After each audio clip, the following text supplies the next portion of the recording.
피고 김예란에게 징역 12년을 선고하며 500억 원을 전액 추징합니다. 과거엔 딸이었습니다. 지금은 범죄자입니다.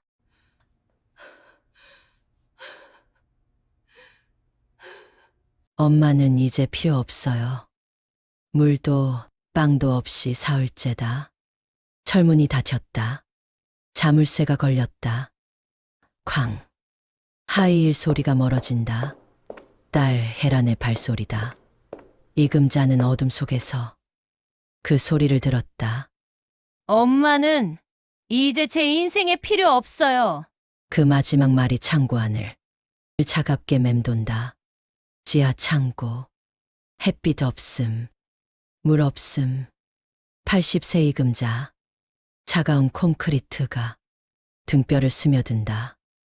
입술이 바싹 갈라졌다. 내 꼬리. 이게 뭐람. 창고 구석에서 쥐가 운다. 물이 떨어진다. 똑똑똑. 이금자는 눈을 감았다. 날카로운 눈매. 차가운 입술. 딸의 얼굴이 보인다. 한때 이금자가 그 작은 손을 잡고 시장 골목을 뛰어다니던 시절이 있었다. 혜란이 5살 때 작은 손이 이금자의 손을 꼭 쥐었다. 엄마, 배고파. 이금자는 주머니를 뒤졌다. 마지막 빵 한 조각을 건넸다. 자신은 굶었다. 딸의 웃는 얼굴이며 배고픔 따위는 잊을 수 있었다. 같은 시각 강남 백화점. 혜란이 명품 매장을 걸었다. 쇼윈도에 가방이 빛났다. 10,000원짜리였다. 이거 포장해 주세요. 카드를 건넸다. 이금자 명의의 카드였다. 결제가 되자마자 혜란은 가방을 받았다. 어머니의 돈은 무게가 가벼웠다. 잠깐 손이 멈췄다. 주름진 손, 굽은 허리, 새벽 시장의 찬바람을 맞던 어머니의 모습이 떠올랐다. 혜란은 고개를 저었다. 아니야. 나도 살아야 해. 카페 유리창에 비친 자신의 얼굴, 완벽한 화장, 명품 가방. 언제부터 이렇게 됐지? 혜란은 눈을 감았다. 나는 나를 지킨 거야. 하지만 가슴 안쪽이 쿡 찔렸다. 두려움이었다. 창고의 어둠이 떠올랐다. 철문을 잠그던 순간 죽진 않겠지? 커피잔이 흔들렸다. 창고의 이금자는 손을 뻗어벽을 더듬었다. 손가락이 무언가에 닿았다. 낡은 나무 상자였다. 상자를 끌어당겨 뚜껑을 열었다. 종이 뭉치가 쏟아졌다. 증여 계약서 500억 원. 그리고 작은 글씨. 세무서 신고 금액 100억. 이금자의 눈빛이 변했다. 입술이 움직였다. 미소가 아니었다. 혜란아, 내가 실수했구나. 분노도 슬픔도 아니었다. 이것은 희망이었다. 아니, 복수였다. 장사꾼 이금자가 돌아왔다. 칼잡이 금자가 깨어났다. 80년의 삶이 다시 불타올랐다. 밤이 지나고 아침이 왔다. 창문 틈으로 햇빛이 조금 더 들어왔다. 이금자는 서류를 하나씩 펼쳤다. 탈세 증거, 차명 계좌, 위조 영수증. 혜란은 너무 자신만만했다. 증거를 숨기지 않았다. 나를 죽은 사람 취급했구나. 이금자는 벽에 귀를 댔다. 이대로 죽을 순 없지. 50년간 장사를 하며 익힌 전략이 머릿속에 그려졌다. 상대를 찾고 정확히 찌르고 무너뜨린다. 그때 창고 밖에서 소리가 들렸다. 경비원의 발소리였다. 문이 열리자 빛이 쏟아졌다. 경비원이 놀란 얼굴로 달려왔다. 밖으로 나가고 싶습니다. 경비원의 부축을 받아 이금자는 일어설 수 있었다. 서류를 품에 꼭 안고 창고를 나왔다. 햇빛이 눈부시고 공기가 달았다. 이금자는 살아 있었다. 아직 안 죽었어. 그리고 복수는 이제 시작이었다. 투명 인간들의 연대. 지하철역 계단. 이금자의 다리가 떨린다. 멈출 수 없다. 오전 9시. 을지로 3호선 역. 계단 끝에서 잠시 주저앉는다. 손에 든 서류 뭉치. 무겁지 않다. 오히려 가볍다. 그런데 이상하게도 그녀를 다시 일으킨다. 통로 한쪽 폐지. 더미 옆. 노인 몇 명이 앉아 있다. 그들이 이금자를 바라본다. 할머니, 괜찮으세요? 70쯤 된 남자가 다가온다. 거친 손. 이금자는 잠시 바라보다 작게 말한다. 물. 좀 주시겠어요? 페트병이 건네지고 목을 축인다. 시원한 물이 힘을 돌게 한다. 여기서 뭐 하세요? 다치신 건 아니죠? 이금자는 고개를 저었다. 아직 말할 수 없다. 남자는 묻지 않았다. 그냥 곁에 앉는다. 저기 쉴 곳이 있어요. 우리끼리 만든 공간인데 가보실래요? 이금자는 고개를 끄덕인다. 통로 끝. 아무도 가지 않는 구석. 판자로 만든 작은 공간. 담요 몇 장과 라디오. 노인 5명이 모여 있다. 이금자가 들어서자 모두 고개를 든다. 새로 오신 분이군요. 박경철입니다. 여기 사람들은 저를 사장님이라고 부릅니다. 이금자입니다. 혹시 동대문 시장의 이금자? 그렇습니다. 옛날에는 박영철은 허리를 굽혔다. 제가 젊었을 때 사장님 밑에서 물건을 납품했습니다. 기억 안 나시겠지만 이금자는 희미하게 기억이 났다. 40년 전 성시한 청년 하나가 새벽마다 물건을 날랐다. 박영철 맞네요. 기억합니다. 그의 눈에 눈물이 고였다. 흘리진 않았다. 이금자는 서류를 꺼냈다. 이건 탈세 증거 아닙니까? 제 딸이 저지른 일입니다. 공기가 무겁게 가라앉았다. 다른 노인들도 서류를 본다. 저도 딸에게 버림받았습니다. 저는 아들이 사업자금 달라고 했는데 연락이 끊겼습니다. 모두 같은 눈빛, 버려진 눈. 우리는 투명 인간입니다. 박영철이 말했다. 거리를 걸어도 아무도 안 보고 가게에 들어가면 도둑 취급받죠. 하지만 사장님은 다릅니다. 싸우고 계십니다. 도와드리고 싶습니다. 우리 모두 노인들이 일어섰다. 눈빛이 달라졌다. 은행원, 회계사, 형사, 기자. 각자의 역할을 맡는다. 이금자의 눈가에 눈물이 맺혔다. 희망이다. 이금자는 천천히 말한다. 지난 사흘간 창고에 갇힌 일, 딸에게 버림받은 일. 목소리는 떨리지 않았다. 이야기가 끝나자 노인들이 분노한다. 이금자는 손을 들어 조용히 한다. 저는 복수합니다. 법으로 정확하게. 작전 시작. 박영철은 강남 테헤랄로. 김태수는 장부 분석. 정순이는 위조 서류 확인. 최진호는 추적. 박미선은 녹음. 한 달 동안 증거가 쌓인다. 차명 계좌, 위조 서류. 녹음 파일.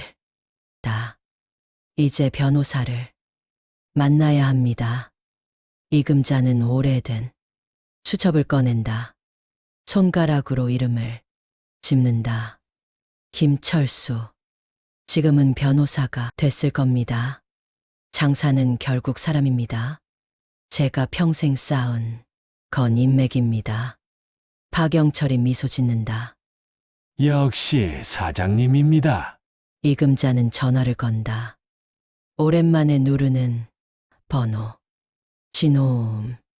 한 번, 두 번, 세 번. 여보세요? 김철수 변호사님입니까? 저는 이금자입니다. 전화 너머 침묵. 그리고 놀란 목소리가 터진다. 사장님, 법의 이름으로 복수를 시작하다. 법무법인 현관이 유리처럼 빛났다. 이금자는 멈춰 섰다. 거울에 비친 자신. 초라했다. 하지만 눈빛만은 살아있었다. 현관을 밀었다. 차가운 공기가 얼굴을 때렸다. 접수 여직원이 이금자를 훑었다. 김철수 변호사님을 만나러 왔습니다. 예약하셨나요? 이금자라고 전해주세요. 여직원이 내선 전화를 들었다. 12층으로 올라가시면 됩니다. 12층. 문이 열렸다. 김철수가 서 있었다. 사장님, 60대 중반의 남자. 눈에 눈물이 맺혔다.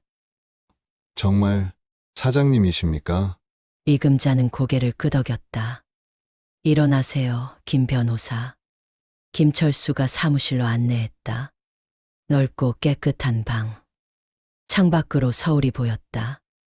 앉으세요. 이걸 보세요. 김철수가 서류를 펼쳤다. 표정이 굳었다. 이건 제 딸이 저지른 범죄입니다. 김철수가 더 봤다. 손이 떨렸다. 탈세, 횡령, 차명 계좌. 사장님, 이건 고소하고 싶습니다. 김철수가 이금자를 봤다. 안타까움과 분노가 섞였다. 따님이 왜 이금자는 대답하지 않았다. 창밖을 봤다. 사장님, 혹시 용서는 이금자의 눈빛이 차가워졌다. 가족은 이미 끝났습니다. 김철수가 입을 다물었다. 저는 정의를 원합니다. 김철수가 천천히 고개를 끄덕였다. 알겠습니다. 제가 맡겠습니다. 비용은 받지 않겠습니다. 이금자는 김철수를 봤다. 젊은 시절의 그 학생이 보였다. 고맙습니다, 김 변호사. 김철수가 서류를 펼쳤다. 전략을 말씀드리겠습니다. 이금자가 고개를 들었다. 첫째, 형사 고소와 민사 소송을 동시에 진행합니다. 둘째, 국세청에 탈세 제보를 합니다. 셋째, 언론에 자료를 제공합니다. 셋째는 필요한가요? 이금자가 물었다. 김철수가 고개를 끄덕였다. 여론이 움직이면 검찰도 움직입니다. 그리고 김철수가 이금자를 봤다. 사장님의 이야기를 세상이 알아야 합니다.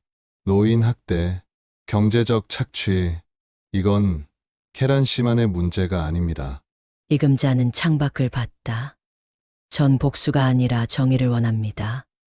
알고 있습니다. 그래서 이렇게 합니다. 김철수가 종이에 타임라인을 그렸다. 1주 형사 고소장 제출 2주 국세청 제보 3주 민사 소송 제기 4주 언론 브리핑. 순서가 중요합니다. 한 번에 하나씩. 압박을 점점 강화합니다. 이금자가 종이를 봤다. 완벽하네요. 이제 시작입니다. 일주일 후 서울중앙지검. 이금자와 김철수가 나란히 섰다. 고소장과 고발장을 제출하겠습니다. 김철수가 두꺼운 서류철을 검사에게 건넸다. 30대 여자 검사가 서류를 펼쳤다. 표정이 굳었다. 피고소인이 친따님이시네요. 검사가 이금자를 봤다. 이금자는 눈을 마주쳤다. 그렇습니다. 합의 의사는 없으십니까? 없습니다. 검사가 서류를 더 봤다.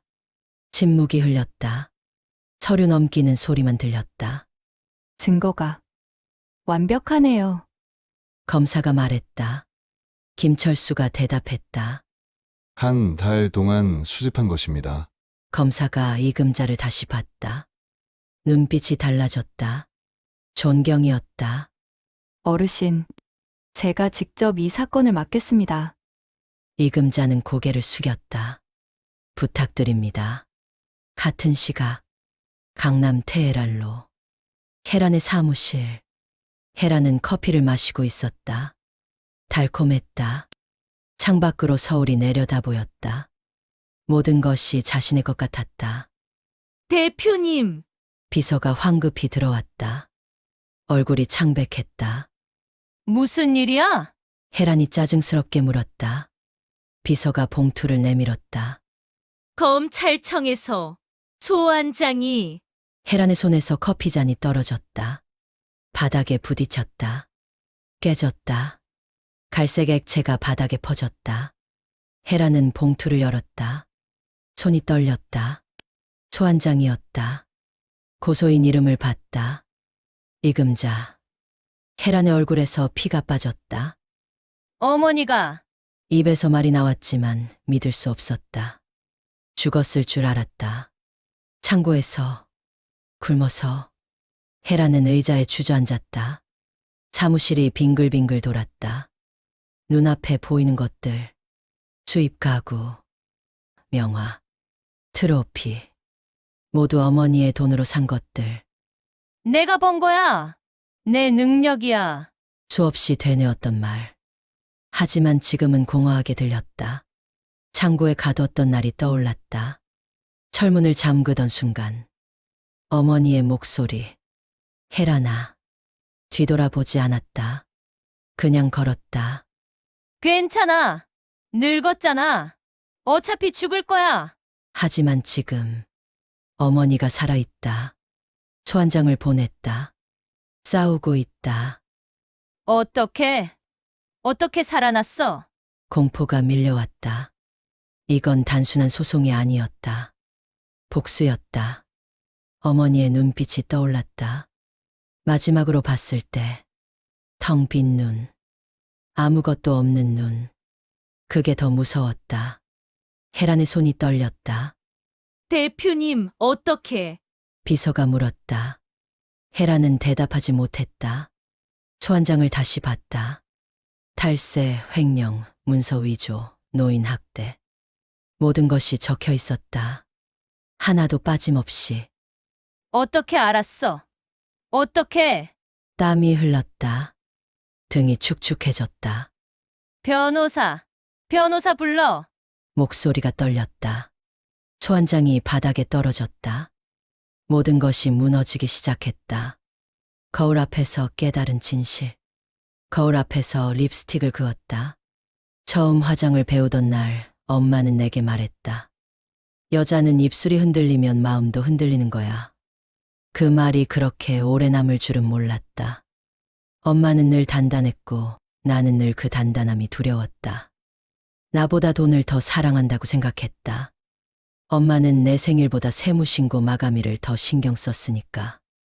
그런데 이제 와서 보니 그 단단함이 없었으면 우리는 굶어 죽었겠지.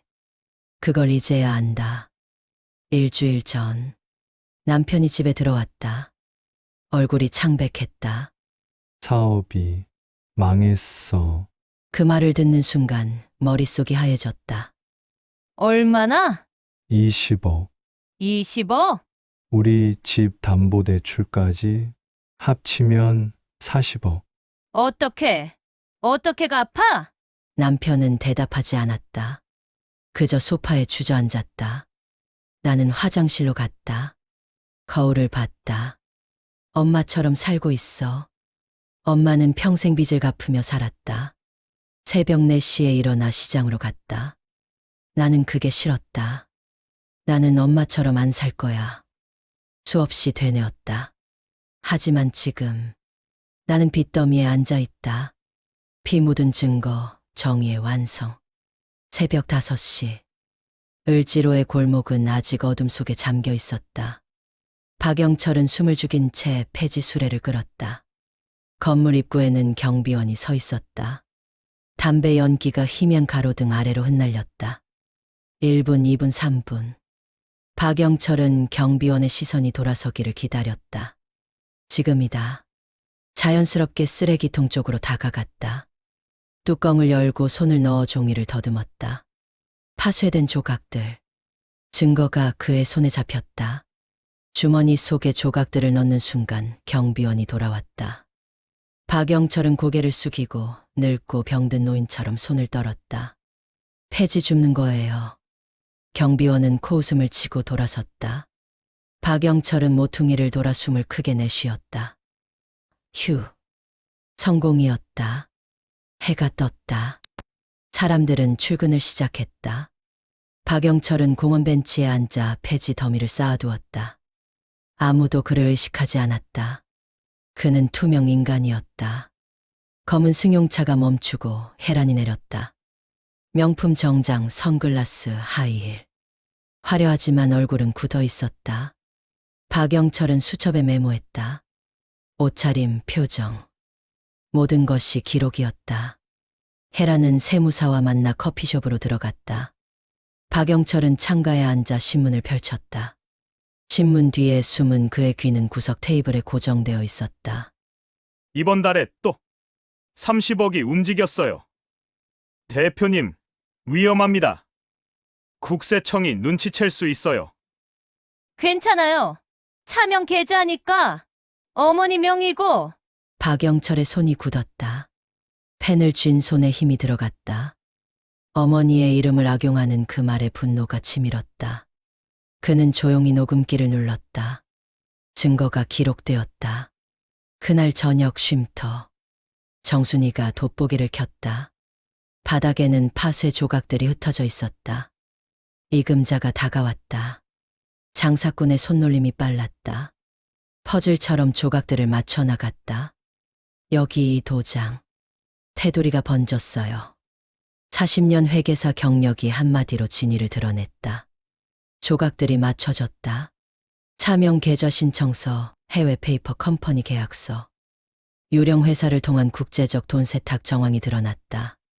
며칠 뒤 박영철은 멍든 얼굴로 쉼터에 돌아왔다. 왼쪽 눈 밑이 시퍼렇게 멍들었고 입술은 터져 있었다. 노인들이 경악하며 모여들었다. 그만둡시다. 너무 위험해요. 이금자는 박영철의 차가운 손을 잡았다. 무슨 일이 있었던 겁니까? 박영철은 말했다. 경원 앞에서 혜란을 미행하다 검은 옷의 남자에게 발각되었어요. 목덜미를 잡히고 골목에서 폭행당했습니다. 한 대 맞았습니다. 이금자의 얼굴은 굳었다. 박 사장님 미안합니다. 박영철은 미소 지었다. 아닙니다. 이번에는 누군가를 위해 맞았습니다. 할머니를 위해서 그게 자랑스럽습니다. 그는 주머니에서 구겨진 서류를 꺼냈다. 피 묻은 손으로 지켜낸 증거였다. 이걸 얻었습니다. 이금자는 한 줄 한 줄 읽었다. 11월 3일 김혜란으로부터 입금 5천만 원. 다음 줄 11월 4일 이금자 치매 진단서 발급. 금자의 손이 떨렸다. 그녀는 서류를 내려놓고 천천히 입을 열었다.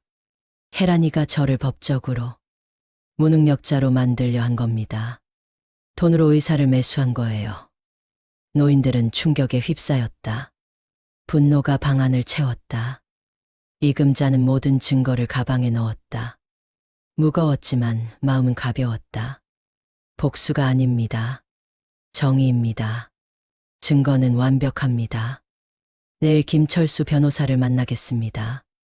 노인들의 박수 소리가 쉼터를 채웠다. 이금자는 그 박수 속에서 오랜만에 평화를 느꼈다. 정의의 무기가 완성되었다. 복수가 가까워지고 있었다. 증인석과 피고인석 사이. 법정 복도는 길었다. 이금자의 발걸음이 울렸다. 복도 끝 무거운 나무문 앞. 이금자는 멈춰 섰다. 손을 뻗어 문을 만졌다. 차가웠다. 심장이 두근거렸다. 사장님 준비되셨습니까? 이금자는 고개를 끄덕였다. 준비됐습니다. 법정 안으로 들어서자 사람들로 가득했다. 기자들, 방청객들, 그리고 황혼의 전사들. 박영철이 앞줄에 앉아 손을 흔들었다. 이금자는 손을 들어 답했다. 검사석에는 젊은 여자 검사가 앉아 있었다. 표정은 단단했다. 피고인석은 비어 있었다. 피고인 입장하겠습니다. 열리고 혜란이 들어왔다. 수갑을 찬 모습. 옷은 구겨지고 화장기도 지워져 있었다.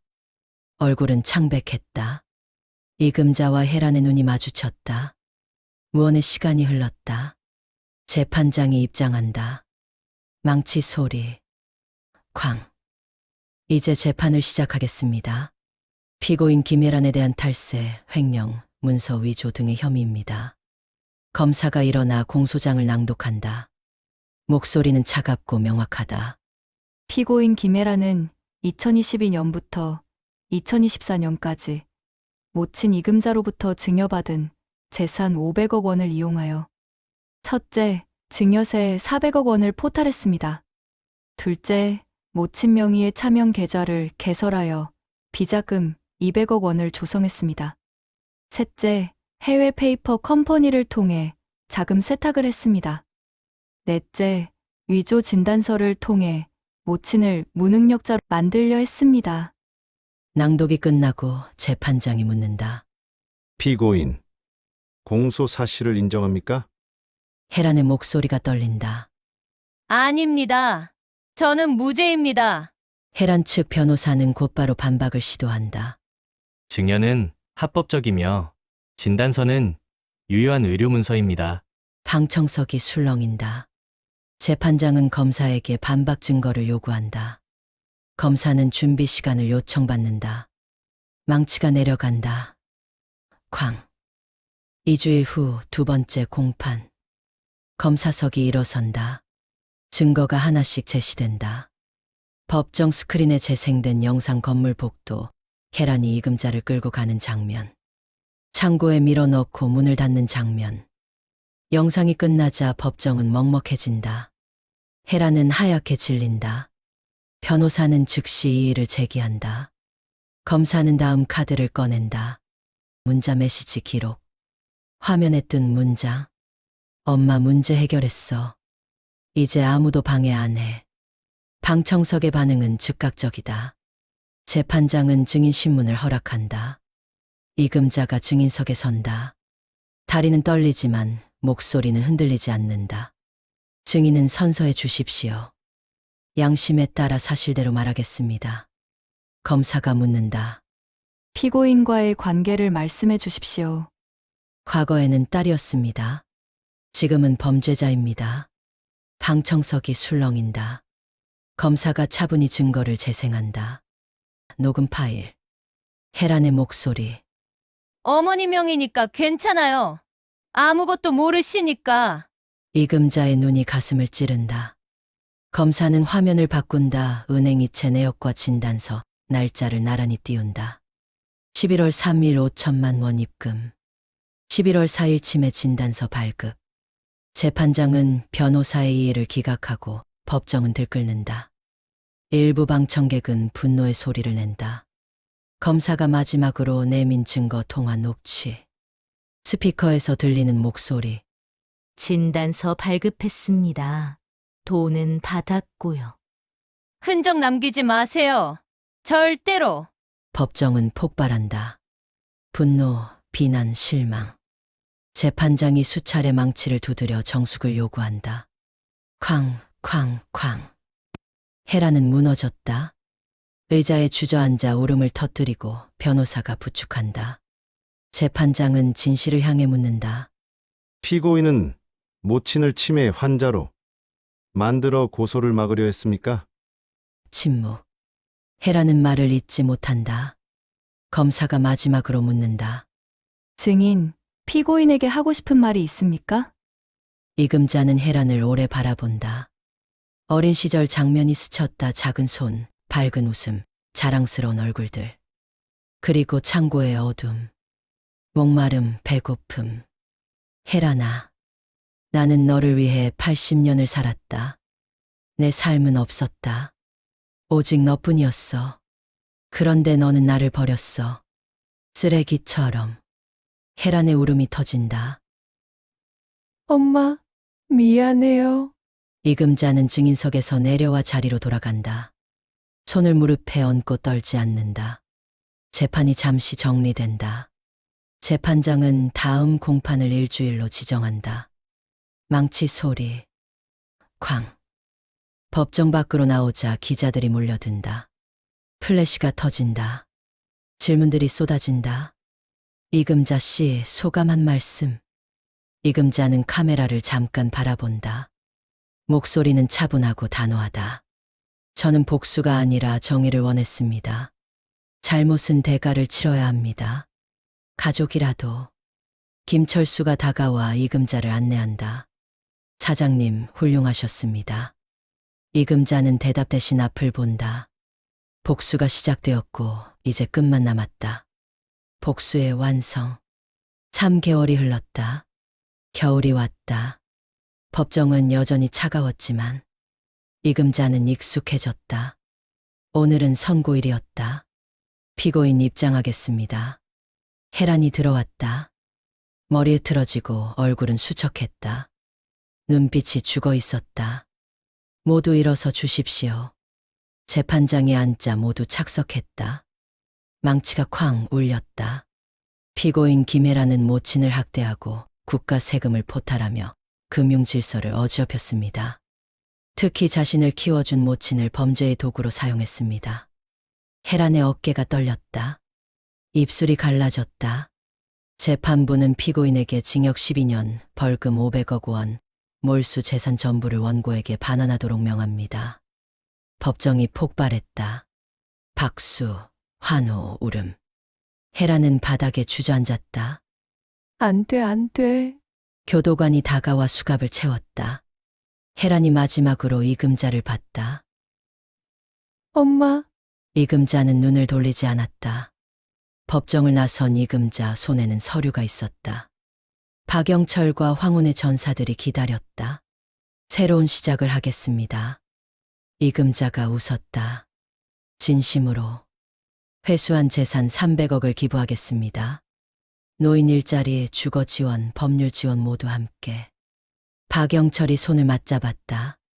이제 우리는 가족입니다. 복수는 끝났다. 삶은 이제 다시 시작됐다. 황혼의 재단, 빛을 비추다. 1년 봄. 황혼자활재단 건물이 햇빛에 빛났다. 이금자는 간판을 바라보았다. 금빛 글씨가 반짝였다. 할머니, 준비 다 됐어요. 박영철이 손을 흔들었다. 이금자는 미소 지으며 들어갔다. 1층, 노인들이 운영하는 식당. 구수한 냄새, 정갈한 테이블. 그날 밤 쉼터에서 노인들이 조각난 서류를 맞췄다. 차명 계좌 개설 신청서, 혜란의 범죄 증거. 완성됐어요. 이금자는 눈시울이 뜨거워졌지만 눈물은 참았다. 대신 노인들을 하나씩 봤다. 사무실, 교육장, 주거 지원까지. 이번 주 새로 오시는 분 10명입니다. 고시원 20개 계약 완료. 이금자의 미소가 번졌다. 저녁 200명이 넘는 노인들이 식당에 모였다. 재단 설립 1년, 새로운 일자리 200주거, 150 법률 지원 쉰건. 박수가 터졌다. 이금자는 눈물을 닦았다. 옥상. 서울 야경. 빌딩과 별빛이 섞였다. 엄마. 환청. 어린 혜란의 목소리. 너를 미워하지 않아. 하지만 용서도 못해. 너는 내 길, 나는 내 길. 바람이 머리카락을 스쳤다. 눈물이 흘러도 닦지 않았다. 6개월 후 시청 대강당. 상 받는 날. 이 상은 제 것이 아닙니다. 우리 모두의 것입니다. 우리는 늙었지만 끝나지 않았습니다. 황혼의 전사들이 앞줄에서 박수쳤다. 밤, 재단 사무실. 혜란의 편지가 한 달째 그대로 있었다. 나는 내가 변하길 바래. 하지만 기다리진 않을 거야. 이금자는 서랍을 닫았다. 창밖 별빛, 달빛. 혜란아, 잘 자거라. 작지만 단단한 목소리. 불을 끄고 어둠 속에 섰다. 이제는 무섭지 않았다. 긴 시간 저희 황혼의 복수 여정을 함께 해주셔서 감사합니다. 여러분의 삶에도 정의와 평화가 함께하기를 기원합니다.